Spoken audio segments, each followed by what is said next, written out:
Agora que eu vi, tá bom. Bom dia, Boker Tov.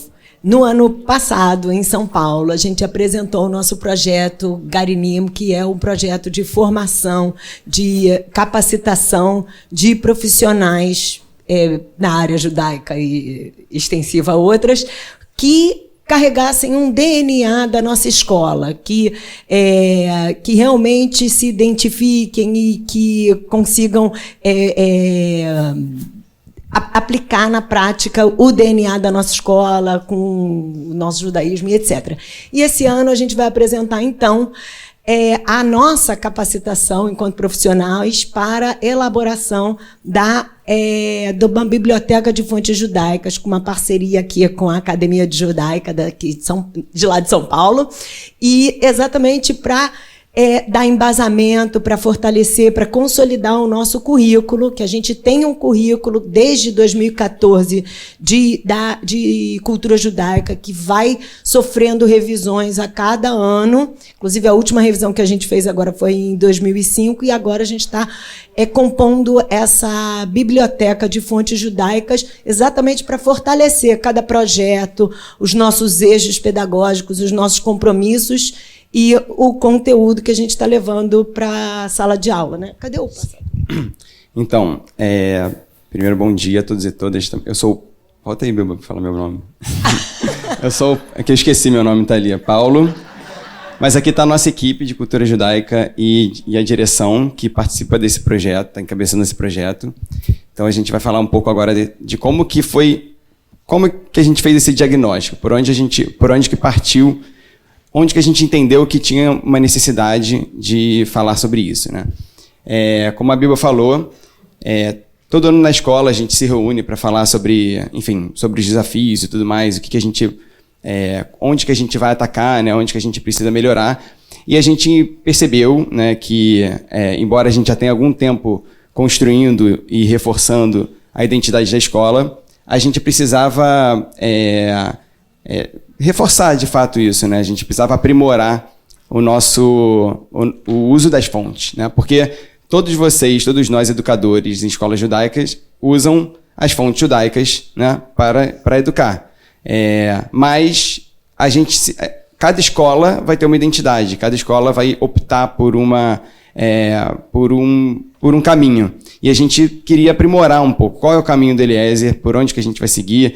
Quais fontes que a gente vai usar para embasar, para reforçar, para o nosso estudo, né? Para aprimorar o nosso caminho. Não só para embasar o estudo e o conteúdo dos nossos projetos, como também para capacitar os professores quais fontes que a gente vai beber, em que autores, em que pensadores a gente vai se inspirar para elaborar nosso currículo e nossa prática pedagógica. Exato. Então, aqui a gente partiu dessas 3 perguntas e realizou um seminário inicial onde cada professor apresentava... Com a Academia Judaica. Na presença da Academia Judaica, e cada professor apresentava o seu currículo que praticava, de todas as disciplinas judaicas de todos os anos. Desde a educação infantil até o ensino médio. Exato.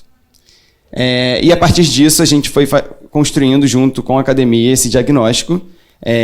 Então, iniciamos ano passado um trabalho já para elaborar, para costurar, sistematizar, né? Essas fontes. E como que a gente se embasou? Nos eixos pedagógicos, né? Desde que a gente construiu o nosso currículo de cultura judaica, o Eliezer entendeu que esse currículo precisava estar alinhado com os eixos pedagógicos. E o que é isso? Os eixos pedagógicos são esses conceitos que vão perpassando cada série, né, em forma de espiral mesmo, porque a gente inicia no ensino infantil e a gente vai repetindo também, né, esses eixos. E aprofundando, né, a complexidade desses eixos e desse nosso compromisso e do entendimento de cada um deles, né?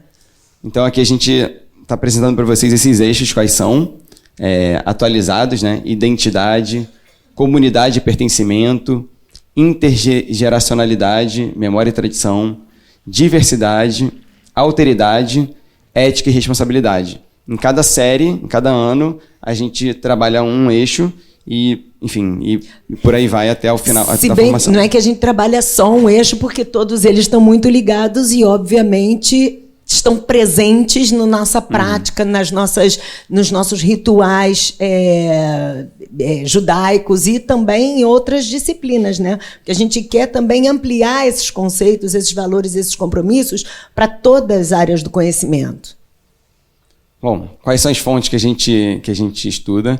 A gente trouxe imagens para ilustrar isso. A Iá não ajudou aqui, né, Paulinho? Então... Obviamente, as fontes clássicas, né? O Tanar, o Talmud, Midrashim. Os Midrashim, e também, ou seja, as fontes rabínicas, né? Porque o Talmud, para além do Talmud também, né? Toda a literatura medieval judaica que a gente tem, enfim, na nossa tradição, e também as fontes modernas e contemporâneas, aqui também um pouco para ilustrar, mas aí aqui a gente pode fazer uma distinção um pouco para a gente entender qual que foi o nosso trabalho, né? Tem uma literatura que serve para o nosso conhecimento, para o nosso enriquecimento, para a nossa preparação e formação enquanto professores, enquanto gestores, e tem as fontes que a gente utiliza com os alunos. Aqui a gente fez uma miscelânea, assim, é claro que o Buber já foi muito citado aqui, né? O Buber, o Levinas, o Heschel, enfim, outros autores a gente usa muito para a nossa preparação e formação enquanto professor, e alguns livros aqui, eles de fato são usados como material com os alunos, né? Uma literatura com os alunos. Aliás, a gente também não pode deixar de citar, né, Selma, o apoio também que a gente tem com toda a biblioteca da PJ, que é um super apoio para a gente desde a educação infantil também e que vai até o Fundamental 1. Então aqui a gente colocou o Levinas, o Amos Oz, o Yehuda Mihai, mas também autores brasileiros judeus, né? O Moses Clear, o Clarice Lispector, Michel Laub, né? Enfim, vários autores que trazem uma literatura judaica também, porque dialoga muito com a nossa realidade brasileira, carioca, enfim. E óbvio, gente, as fontes também são músicas, são filmes, são artigos, a gente não está fechado e está sempre ampliando esse repertório. E agora aqui a gente trouxe um exemplo dessa relação das fontes mesmo, mas isso é só um pequeno exemplo, gente, só para vocês entenderem como que a gente trabalha, né? E, então, assim, por exemplo, no 7º ano a gente trabalha com o eixo comunidade, autoridade e responsabilidade. Que é o ano de Bar Bat Mitzvah, inclusive, né? Exatamente. É o ano de Bar Bat Mitzvah. A gente tem um projeto na escola para repensar esse ano, né? O que envolve esse mundo, esse contexto do Bar Bat Mitzvah, né? Essa idade que, para o judaísmo, para a nossa tradição, é uma idade de amadurecimento, uma idade onde alguma coisa se transforma. Que as meninas do BT trouxeram também bastante. Exatamente. Né? Assim. Isso dialoga bem. Então, esse é um texto que a gente utiliza muito com eles, enfim, esses textos eles vão atravessando as nossas aulas, a gente vai, enfim, lendo com eles. Imagino que vocês conheçam, do Pirkei Avot, capítulo 1. Hillel costumava dizer: se eu não for por mim, quem será por mim? Se eu for apenas para mim, o que sou? E se não, agora quando? Justo esse recorte, ele traz para a gente 3 dimensões, né, aqui. A identidade, né, a alteridade e a responsabilidade. Porque isso assim, também é bom para exemplificar que não dá para trabalhar uma coisa totalmente isolada da outra, mas esses eixos vão orientando a gente no trabalho, né? Porque, enfim, a primeira indagação, a primeira pergunta é uma pergunta identitária, né? Se eu for apenas por mim, né? Então, assim, se eu não for por mim, quem será por mim? Se eu estou apenas para mim, que sou eu, ou seja, a dimensão da sociedade, do outro, da relação, da comunidade está colocada, e se não, agora quando? A dimensão da responsabilidade, né? O que a gente vai fazer, né? Qual é o nosso papel no mundo? Então, assim, esse é um exemplo de uma fonte buscada no Talmud. Exato. E aí aqui a gente traz uma outra fonte. Aqui é uma outra fonte desse mesmo trabalho que a gente faz com ele sobre identidade. Um Midrash que diz: há 3 nomes pelos quais uma pessoa é chamada. Um pelo qual seus pais lhe chamam, um pelo qual as pessoas lhe chamam, e um que ela ganha para si mesma. O melhor de todos é aquele que ela ganha para si mesma. Enfim, essa frase já provoca a gente a pensar, né, que nomes são esses, por que o melhor nome... identidade é essa que vai também sendo elaborada de acordo com o crescimento e o entendimento desse sujeito, né? O que significa um nome, né? Um nome que a gente é chamado... por que existe esse terceiro nome que é melhor do que os outros?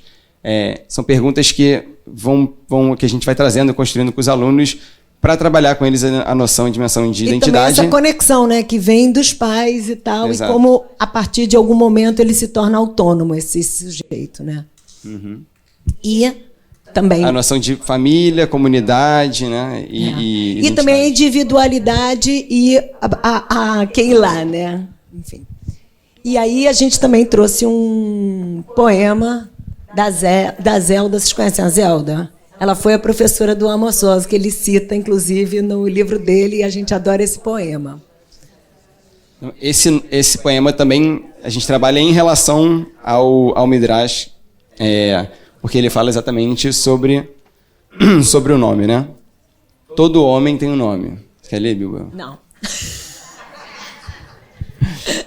Então tá, eu vou... Tá bom. Todo homem tem um nome que Deus lhe deu e que lhe deram seu pai e sua mãe. Todo homem tem um nome que lhe deu sua altura e a forma do seu sorriso e sua pele. Todo homem tem um nome que lhe deram as montanhas, que lhe deram seus muros. Todo homem tem um nome que lhe deram os signos do zodíaco e que lhe deram seus vizinhos. Todo homem tem um nome que lhe deram seus pecados e lhe dão seus desejos. Todo homem tem um nome que lhe deram seus inimigos e lhe deu seu amor. Todo homem tem um nome que lhe deram suas festas e lhe deu sua profissão. Todo homem tem um nome que lhe deram as estações do ano e lhe deu sua cegueira. Todo homem tem um nome que lhe deu o mar e que lhe deu a morte.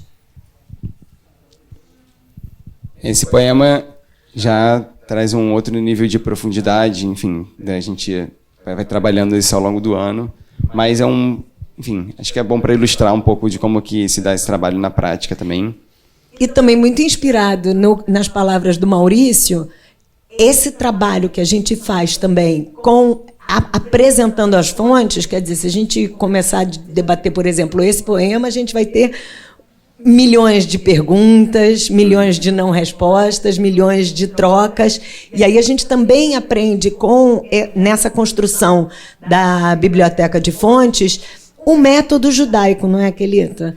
Da gente debater, da gente perguntar, da gente instigar e da gente também ser o protagonista dessa construção da nossa identidade, da nossa... da continuidade, da onde a gente veio, de que a gente está construindo junto. E, de novo, como o Paulinho falou também, todo mundo tem as suas fontes. E a gente também, em parceria com essa curadoria, né, da academia, a gente também elenca fontes que dialoguem com a nossa proposta e com o nosso DNA. Então é isso, conforme a Academia Judaica vai se reunindo com a gente, os nossos professores, a nossa equipe profissional vai se debruçando de novo sobre o currículo para poder reescrever, para poder aprimorar e por aí em diante. E assim, como funcionam esses encontros, né? A gente tem vários formatos, a gente se encontra só com a equipe de gestão, quer dizer, com a direção, com a equipe pedagógica de todos os segmentos, em outros encontros com os professores de cultura judaica, e muitas vezes a gente também estende esses nossos estudos para a equipe de todas as áreas, né, em reuniões pedagógicas. É isso, obrigado. E 1 minuto para perguntas. Eles deram um recado no tempo certo. Eu acho que nós temos, então. Se a pergunta for rápida, tem 40 segundos. Vocês fazem uma transposição didática muito interessante, né, dos textos para os alunos, né? Eu quero saber, agora eu vou puxar a sardinha para o meu lado, como a inteligência artificial participa desse planejamento? Se e como? Bom, infelizmente a gente não tem tempo para responder. Na verdade, ô Moisés, assim, na busca das fontes, a inteligência artificial não participa. Mas a inteligência artificial participa, por exemplo, na elaboração de uma apresentação, ou até em perguntas que a gente, às vezes, também faz para os alunos ou para ela, mas é um trabalho mesmo de gente, sabe? De elaboração, de debate em sala de aula. Obrigada, Paulo. Obrigada, Silvia. Obrigada, Eliezer Max. Agora...